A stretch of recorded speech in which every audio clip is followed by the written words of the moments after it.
Thank you, Nick. Thank God it's Friday. I remember as I was a kid, my father calling me and lights up a cigarette and tells me to take a drag. And as the little good girl that I am, I do, and I cough and I splutter and I go red in the face, and he says to me, "Now you know you should never smoke." After a short time, I was orphaned by my dad's heart attack. Now, as a doctor, I rise up to the challenge of seeing people, communities, who have a lot of information, yet don't have the knowledge to put it into action. We've become a culture of content obesity, starvation of knowledge. We have smartphones, yet stupid people. I mean, Henry Ford said, if I asked people what they wanted,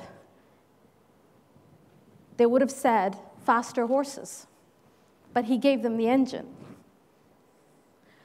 Our engine, our minds, our brain, there's a notion that we only utilize 10% our brain. And apparently we have two brains. One is primitive, instinctive, automatic. And the other one is executive, calculating, has foresight. Our behaviors and interactions with the environment are based on preconceived ideas and previous experiences. So there comes an opportunity where we can reshape that environment around the primitive brain to have the desired healthy behavior. And that is what we call choice architecture. And apparently in my practice, I've been using this intuitively. One of them is the messenger, the doctor, the conventional doctor. I have gone beyond that label. What a doctor is now, a disease fixer. And I'm taking this off because I don't want to be a disease fixer. I want to go back to what a doctor was and what it should be. Transcending the social norm of a doctor. So what it was and what it should be is the shaman, the healer,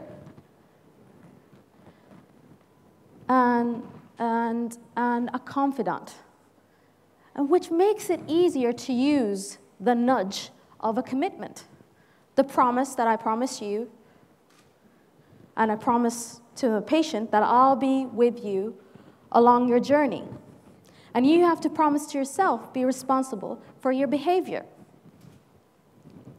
And of course, we have witnesses, because it's contractable.